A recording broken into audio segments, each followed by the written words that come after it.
ओम शांति। 30 मार्च 2022। बाबा के महावाक्य।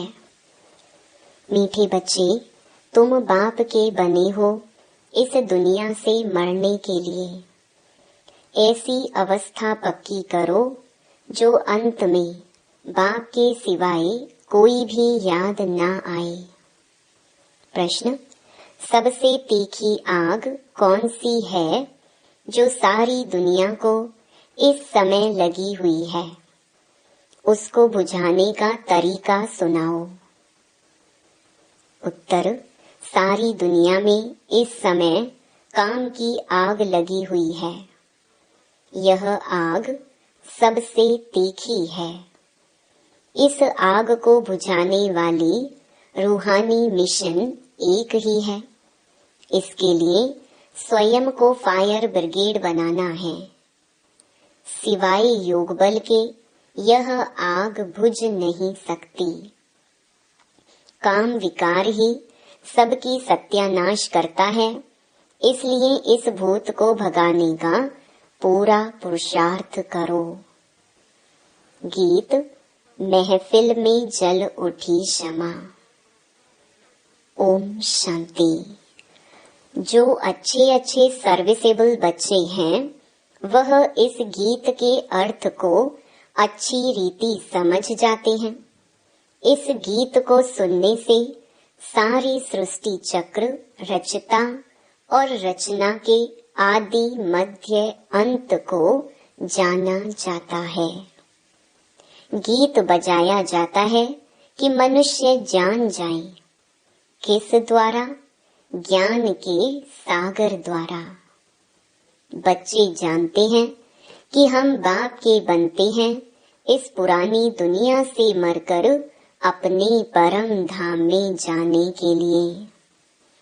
यह पुरुषार्थ और कोई करा न सके सिवाय एक बाप के।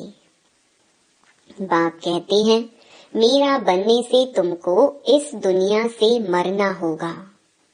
पिछाड़ी में ऐसी अवस्था पक्की होनी चाहिए जो सिवाय एक बाप की याद के और किसकी भी याद ना आए। तुम बच्चे जानते हो, क्षमा आई है परवानों को साथ ले जाने के लिए। परवाने तो ढेरों के ढेर हैं। प्रदर्शनी में भी देखो कितने ढेर आते हैं। कई बच्चे तो प्रदर्शनी का अर्थ भी नहीं समझते होंगे। पुरानी दुनिया को फिर नई दुनिया बनाने की प्रदर्शनी। पुरानी दुनिया का विनाश हो, नई दुनिया की फिर स्थापना कैसे होती है, ये संगम पर ही दिखाया जाता है। दोनों इकट्ठे तो हो ना सके, एक खत्म होनी है जरूर। तुम्हारे में भी जो अच्छे अच्छे बच्चे हैं, वह जानते हैं। राम राज्य अर्थात नई दुनिया स्थापन हो रही है। राम राज्य स्थापन होने के बाद रावण राज्य खत्म हो जाएगा। जब तुम राम राज्य के भांति बनते हो, तो तुम्हारे में कोई भी भूत नहीं होना चाहिए। भूतों को भगाने की कोशिश करनी चाहिए। पहले पहले काम अग्नि को बुझाना है। अपने लिए फायर ब्रिगेड बनना है। ये आग सबसे तीखी और बिल्कुल गंदी है। सिवाय योग बल के बुझा नहीं सकते। सो भी यही सवाल है सारी दुनिया का। सबको काम की आग लगी हुई है। इस आग को बुझाने वाली रूहानी मिशन एक ही है। उनको जरूर यहाँ आना पड़े। कहते भी हैं, हे पतित पावन आओ। पतित कामी को कहा जाता है। हे काम की आग, भूत को भस्म करने वाले आओ। यहाँ मेजॉरिटी तो पतित हैं, भल कोई पवित्र रहते हैं। तुमको युक्ति बताता हूँ, इनको कैसे बुझाओ। ये काम अग्नि भी सतो रजो तमो में आती है। तमो प्रधान वह है जो बिल्कुल रह नहीं सकते, आग लगी रहती है। मनुष्य की सत्यानाश यह काम विकार करता है। सतयुग में कोई दुश्मन होता नहीं। वहां ना रावण होता, ना मनुष्य के दुश्मन होते। तुम समझाते हो भारत का सबसे बड़ा दुश्मन रावण है। खेल ही सारा भारत पर बना हुआ है। सतयुग में राम राज्य, कलयुग में रावण राज्य। कार्टून में भी दिखाया है, वह भी मनुष्य, यह भी मनुष्य।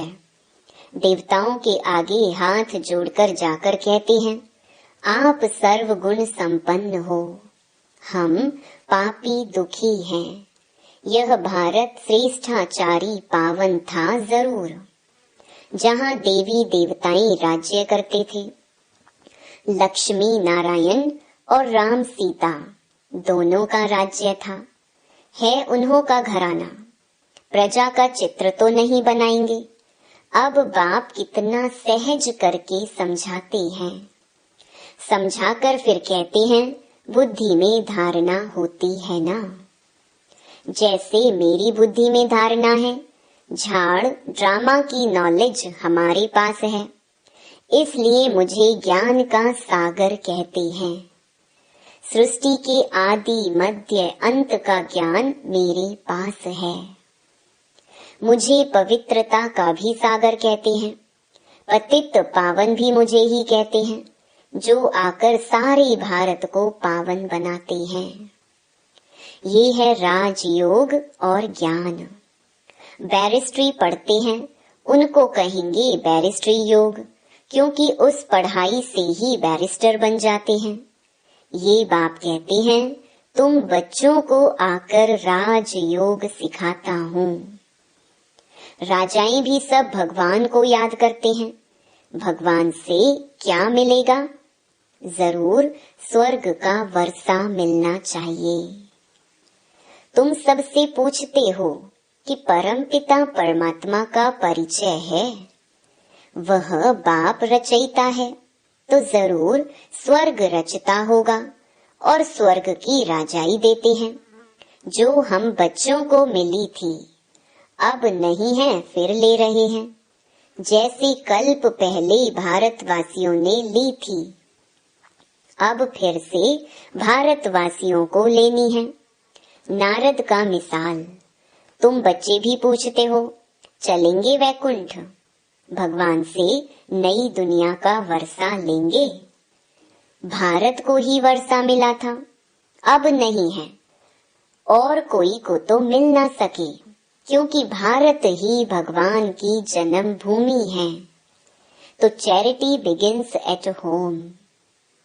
यहाँ वालों को ही देंगे, परंतु बहुत बच्चियां समझ नहीं सकती हैं।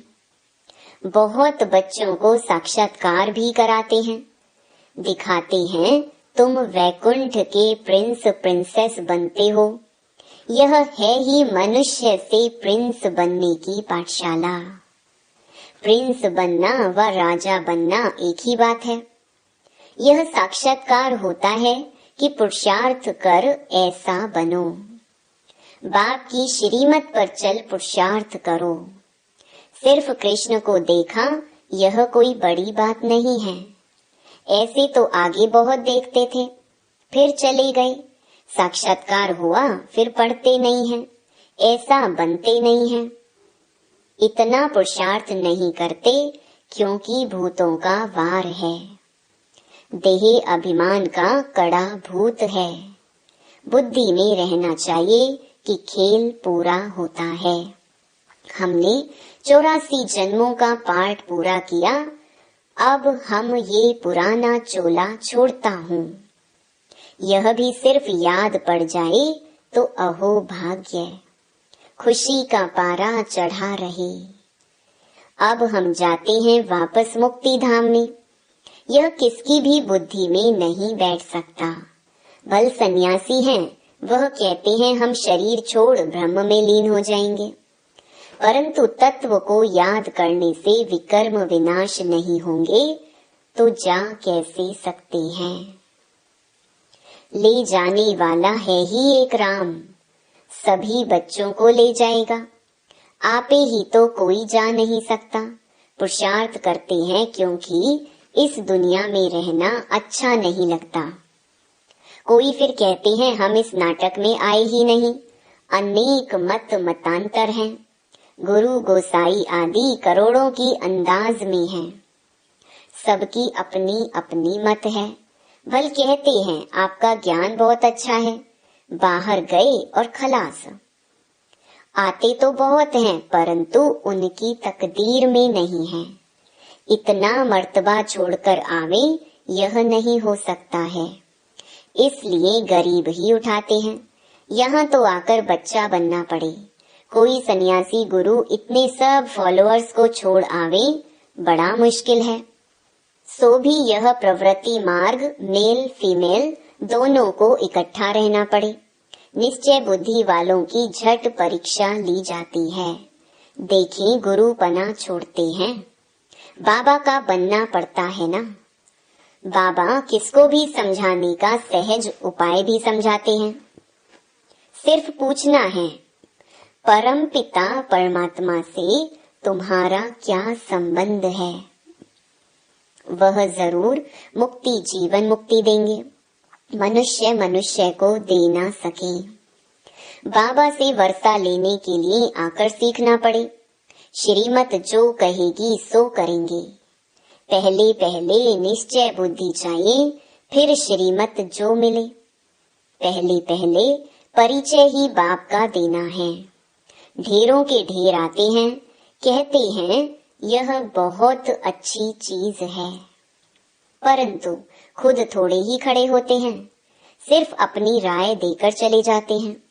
यह मालूम नहीं पड़ता कि यह किसकी मत पर चल रहे हैं।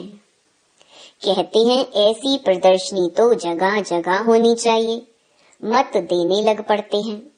अरे ईश्वर को थोड़ी ही मत दी जाती है, परंतु प्रैक्टिस पड़ी हुई है मत देने की। बाकी खुद बैठ समझे यह नहीं, यहाँ कोई मत देनी नहीं है, श्रीमत पर चलना है। पहले बाप का बनना है, फिर वह जो श्रीमत दे कि ऐसे कोई को समझाओ। फिर जब किसको समझावे वह लिख कर दे कि मुझे तो श्रीमत पर चलना है, तब समझे कि कुछ ठीक समझा है। आते तो ढेर हैं, परंतु अच्छी तरह समझते नहीं हैं। ज्ञान के मतवाले बनते नहीं। इस समय सब हैं भक्ति के मतवाले। जप तप पाठ आदि सब भक्ति के लिए करते हैं। भगवान कहते हैं आधा कल्प तुमने भक्ति की है भगवान से मिलने के लिए। सब भगत ठहरे, भगवान तो एक ही है।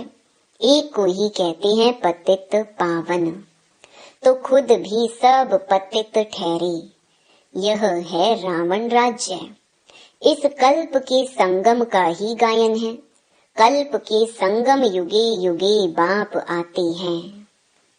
सतयुग है कल्याणकारी स्वर्ग, कलयुग है अकल्याणकारी नरक। रावण है अकल्याणकारी, राम है कल्याणकारी। ये नॉलेज बच्चों की बुद्धि में टपकनी चाहिए। औना रहना चाहिए कि जाकर विचारों का कल्याण करें।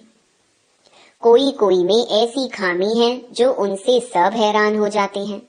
कहते हैं बाबा फलाने में यह अवगुण है। बहुत समाचार आते हैं। बाबा का कहना है समाचार दो तो सावधानी मिले। कोई अवगुण होगा तो सर्विस कम करेंगे। आजकल पढ़े लिखे विद्वान पंडित तो बहुत हैं, वह बहुत तीखे हैं।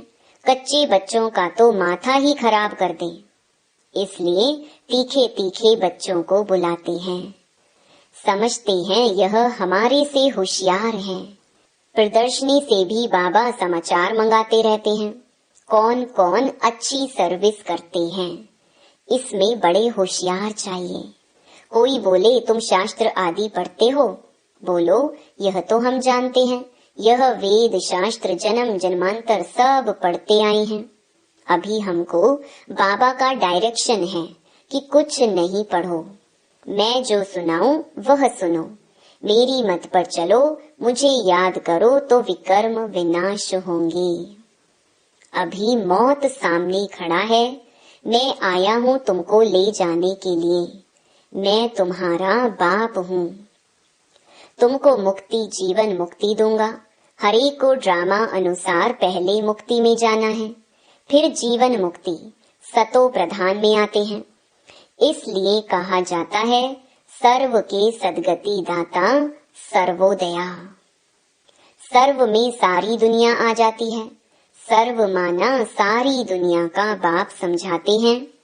वह सब हैं अल्पकाल हद की सर्विस करने वाले। बेहद का सर्वोदया लीडर तो एक ही है। सारी विश्व पर दया कर विश्व को बदलने वाला है। तुम जानते हो बाबा हमको विश्व का मालिक बनाने आए हैं। एवर हेल्दी वेल्दी बन जाएंगे। परंतु इतना भी किसको बुद्धि में नहीं बैठता। 2 अक्षर भी बैठे तो अच्छा है। हम भगवान बाप के बच्चे हैं। भगवान से स्वर्ग का वर्षा मिलना चाहिए।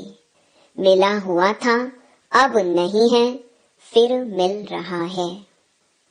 बाप कहते हैं मुझे याद करो, वर्षे को याद करो। 1-2 को यही मंत्र दो, मैं तुम्हारा बेहद का बाप हूँ। धर्म स्थापना के लिए धक्के तो खाने पड़ते हैं। बुद्धि में यह रहना चाहिए कि अब नाटक पूरा होता है, बाकी थोड़ा समय है, जाना है अपने घर, फिर हमारा नए सिर पाठ शुरू होगा।